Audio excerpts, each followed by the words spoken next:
Salut, c'est Steve, bienvenue dans cette nouvelle vidéo. Si vous êtes un homme timide, aujourd'hui je vais vous proposer 3 habitudes à bannir de votre quotidien pour créer des relations qui marchent.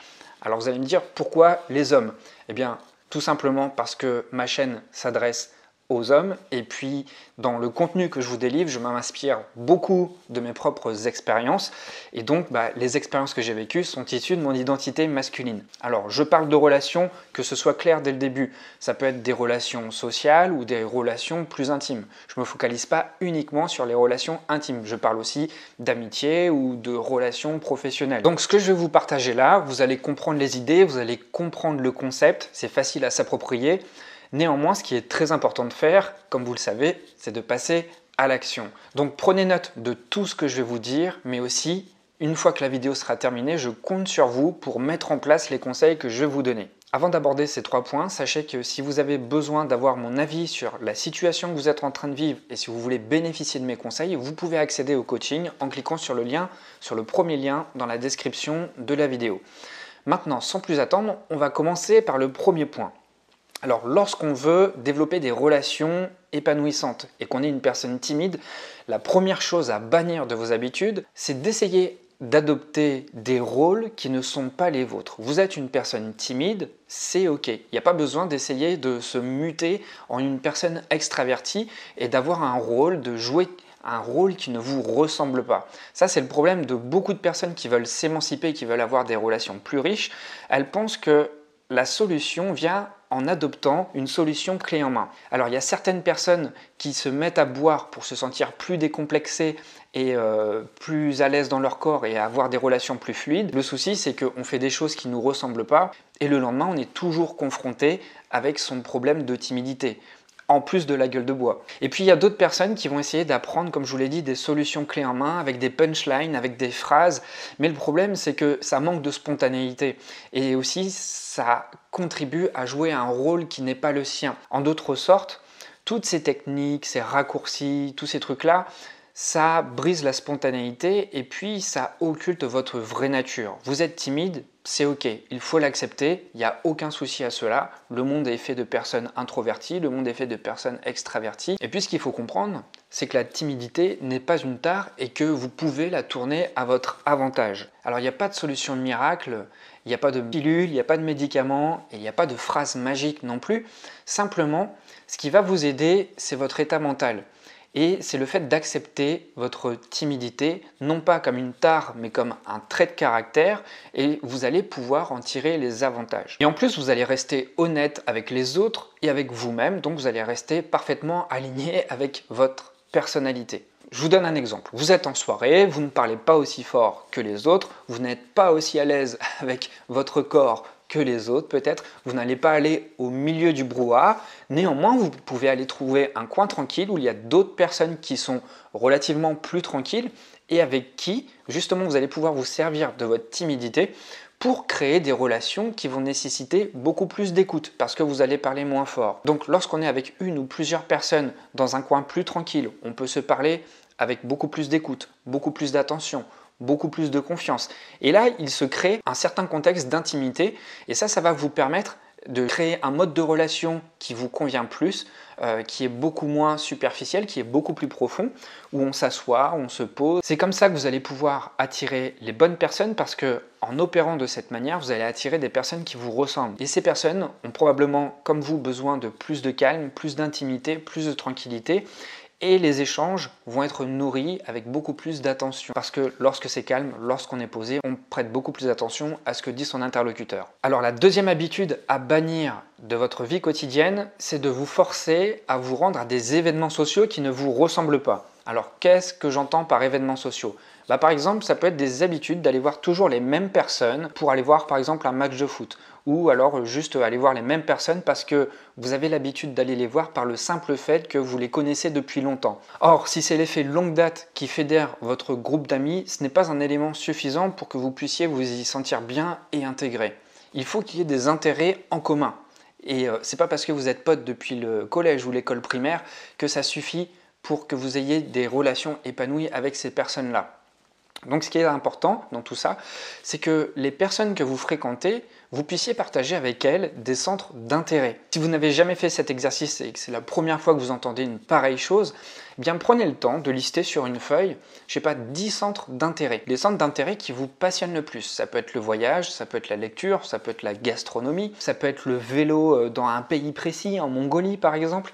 Et plus vous êtes précis, plus vous allez trouver des gens qui sont probablement bizarres comme vous. Si vous vous sentez bizarre, vous allez probablement trouver des gens qui ont les mêmes spécificités que vous. Alors si je reprends l'exemple du vélo en Mongolie, vous allez faire des recherches sur des groupes, sur des réseaux sociaux, sur Meetup, sur des groupes Facebook, et là vous allez rencontrer des personnes qui vont vraiment partager les mêmes spécificités que vous, donc ces gens vont vous ressembler, donc il va y avoir une familiarité entre vous et eux, et ça va être beaucoup plus facile de nouer des contacts, ça va être beaucoup plus facile de nouer des relations. La troisième habitude à bannir, c'est d'avoir un comportement de suiveur dans tout ce que vous faites. Alors si vous avez trouvé un groupe qui a des centres d'intérêt en commun avec vous, c'est bien. C'est bien, mais ça ne suffit pas. Et dans votre vie, ça ne suffit pas de suivre les choses que vous aimez. Maintenant, ce qui est intéressant, si vous voulez avoir des relations épanouissantes, eh bien, c'est de gagner en autorité. Et on gagne en autorité en prenant des initiatives. Alors, qu'est-ce que j'entends par là? Vous avez des personnes potentielles autour de vous qui partagent les mêmes centres d'intérêt. Eh bien, pourquoi pas créer des rencontres par vous-même? Vous êtes timide, je sais. Mais si vous invitez des personnes, par exemple chez vous, vous êtes en terrain connu, si ces personnes partagent les mêmes centres d'intérêt, la discussion devrait aller facilement. Donc comprenez bien que si vous prenez la responsabilité d'organiser vous-même des rencontres, vous allez gagner en statut, vous allez gagner en autorité et vous allez jouer en terrain connu parce que vous allez rassembler du monde dans un lieu que vous connaissez. Ça peut être chez vous, ou ça peut être dans un parc, ça peut être dans un café, mais un café que vous connaissez bien. Bref, tout l'environnement autour de vous va être familier.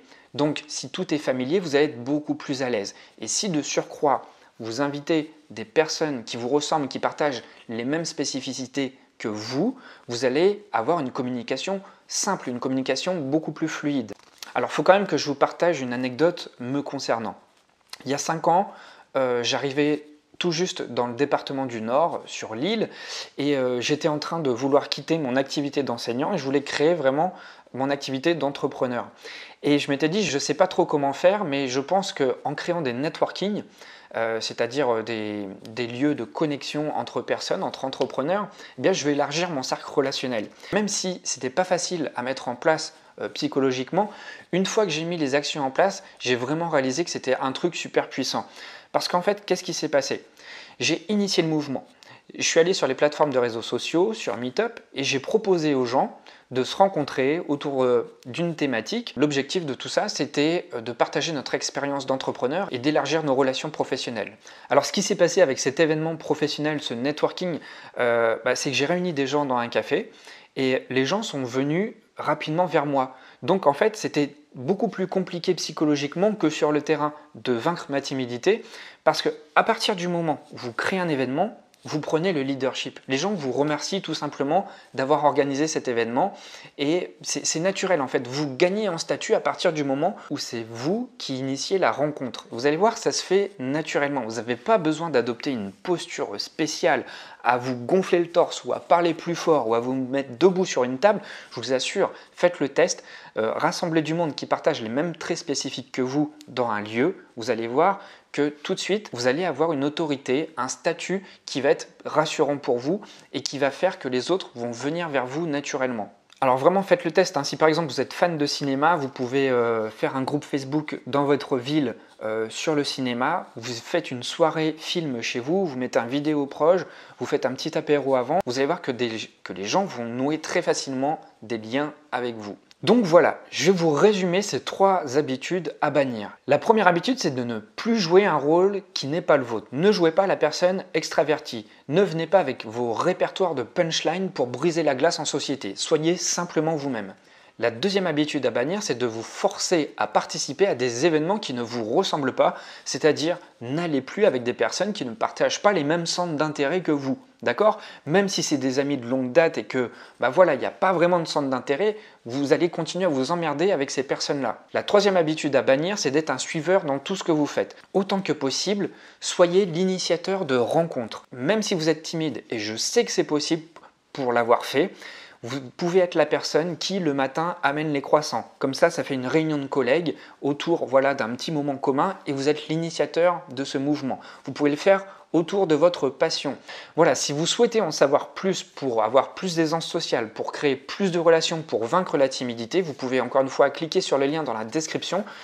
Je vous donnerai mon avis sur votre situation avec les meilleurs conseils que je puisse vous donner pour améliorer votre vie sociale d'homme. Je vous remercie beaucoup d'avoir suivi cette vidéo. Si vous voulez me partager votre cas, n'hésitez pas aussi à le faire en commentaire. Si vous pensez que cette vidéo peut aider quelqu'un, n'hésitez pas à la partager. Et si vous souhaitez suivre du contenu comme celui-ci, abonnez-vous en cliquant sur la cloche pour être informé de la prochaine vidéo. Il ne me reste plus qu'à vous dire de passer à l'action. C'est super important. Je sais que le frein est souvent psychologique et une fois qu'on est passé à l'action, on se rend compte à quel point les choses sont faciles. Je vous invite même à revenir vers moi pour me faire un retour de votre expérience. Donc soyez courageux, ça va le faire, passez à l'action.